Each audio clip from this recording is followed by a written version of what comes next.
So, dear students, today we are going to read out our first chapter from the first book. The name of the chapter is A Letter to God by G.L. Fuentes. Before you read out the text, I would like to read it out and you will read it out with me, okay? Are you ready? Yes, sir. Okay. They say faith can move mountains. Faith can move mountains. But what should we put our faith in? What should we put our faith in? This is the question This is the question this story delicately poses. this story delicately poses. Lencho is a farmer Lencho is a farmer who writes a letter to God who writes a letter to God when his crops are ruined, when his crops are ruined, asking for 100 pesos. asking for 100 pesos. Does Lencho's letter reach God? Does Lencho's letter reach God? Does God send him the money? Does God send him the money? Think what your answers Think what your answer to these questions would be, to these questions would be, and guess and guess how the story continues how the story continues before you begin to read it. before you begin to read it. The house, the only one in the entire valley, sat on the crest of a low hill. Sat on the crest of a low hill. From this height, From this height, one could see the river one could see the river and the field of ripe corn, and the field of ripe corn dotted with the flowers dotted with the flowers that always promised that always promised a good harvest. a good harvest. The only thing The only thing the earth needed the earth needed was a downpour, was a downpour, or at least a shower. or at least a shower. Throughout the morning, Throughout the morning, Lencho, Lencho, who knew his fields intimately, who knew his fields intimately, had done nothing else had done nothing else but see the sky towards the northeast.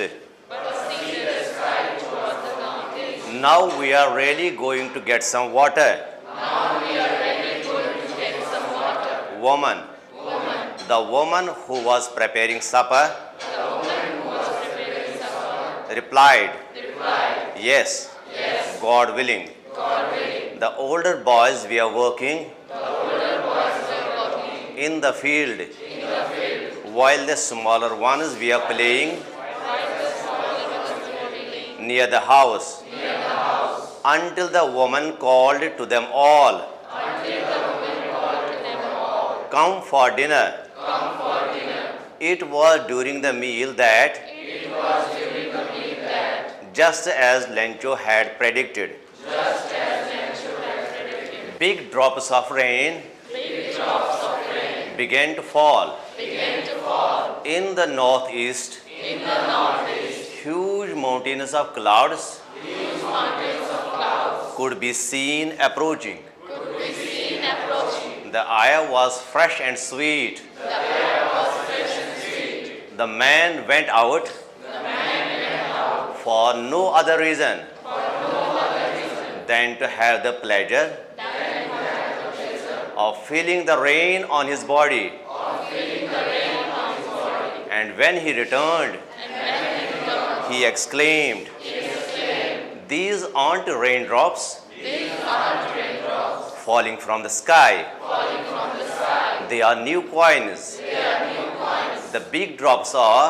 The big drops are 10-cent pieces, 10-cent pieces, and the little ones are 5s. and the little ones are 5s. With a satisfied expression, With a satisfied expression, he regarded the field of ripe corn he regarded the field of ripe corn with its flowers with its flowers, draped in a curtain of rain. draped in a curtain of rain. But suddenly, But suddenly, a strong wind began to blow, a strong wind began to blow, and along with the rain, and along with the rain, very large hailstones very large hailstones began to fall. began to fall. These truly did resemble This truly did resemble new silver coins. new silver coins. The boys The boys exposing themselves to the rain, ran out to collect the frozen pearls.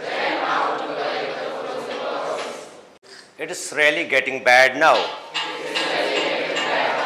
exclaimed the man. I hope it passes quickly. It did not pass quickly. For an hour, the hail rained on the house, the garden, the hillside, the cornfield, on the whole valley. The field was white, as if covered with salt. Not a leaf remained on the trees.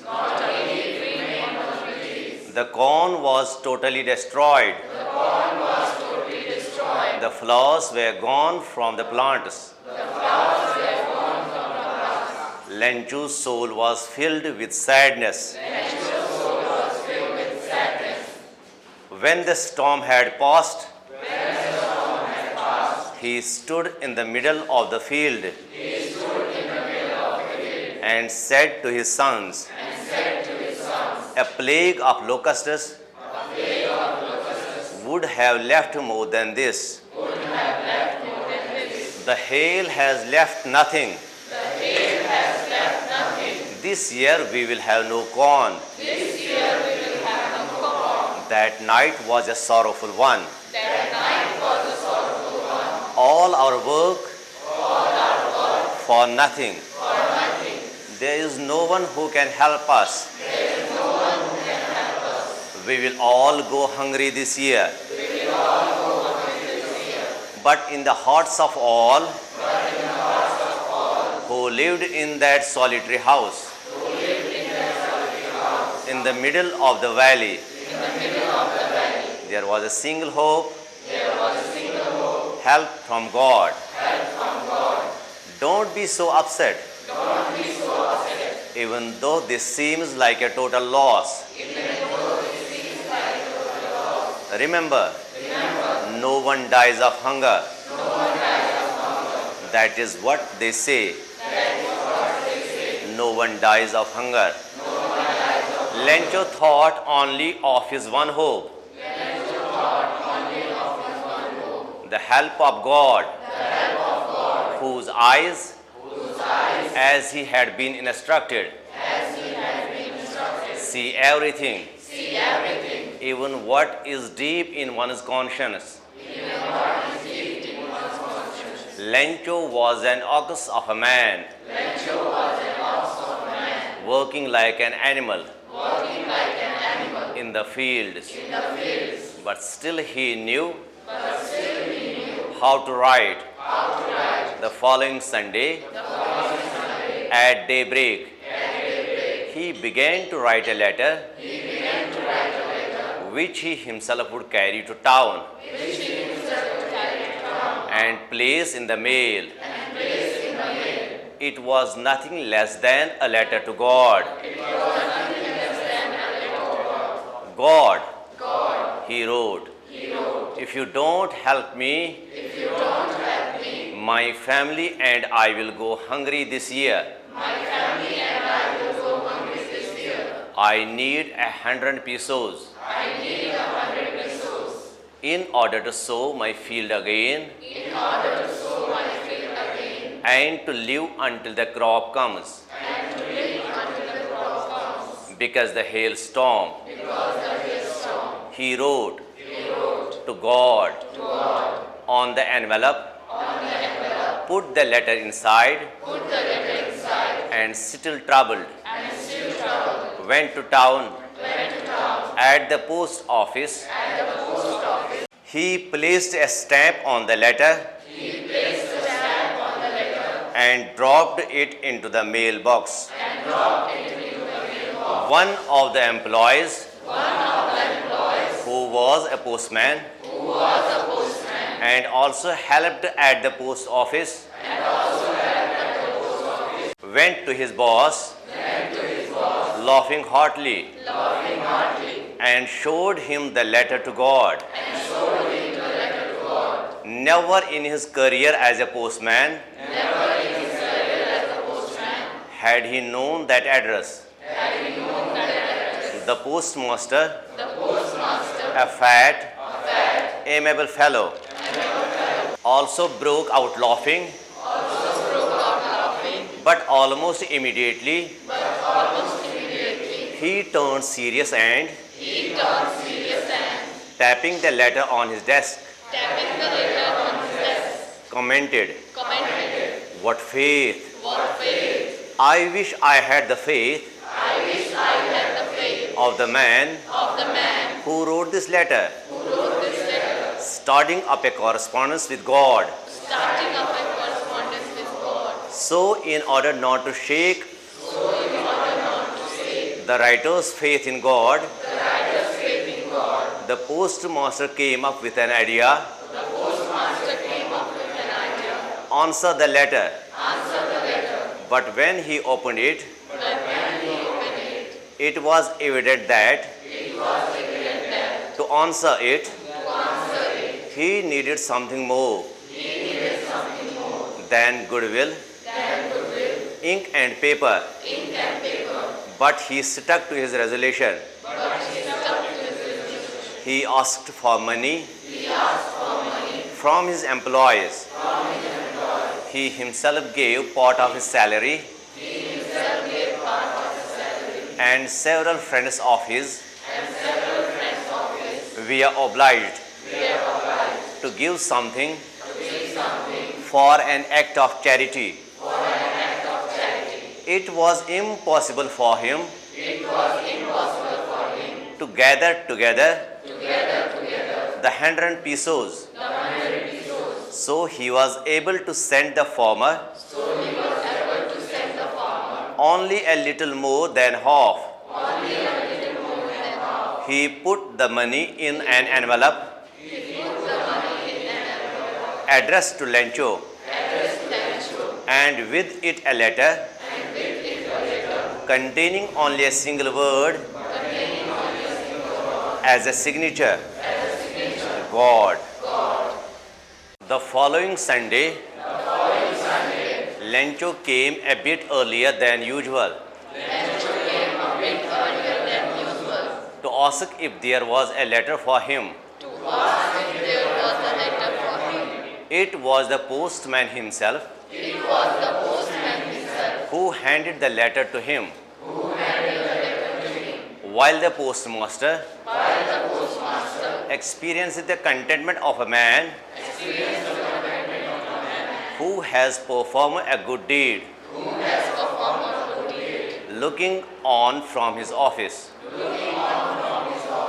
Lencho showed not the slightest surprise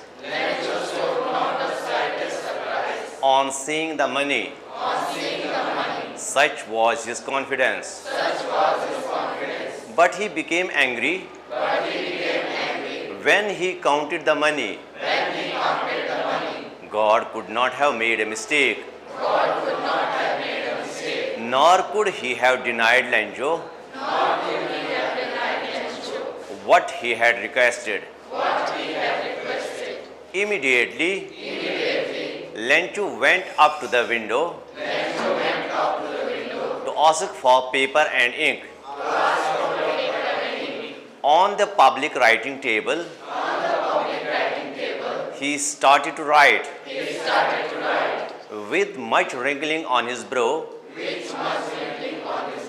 caused by the effort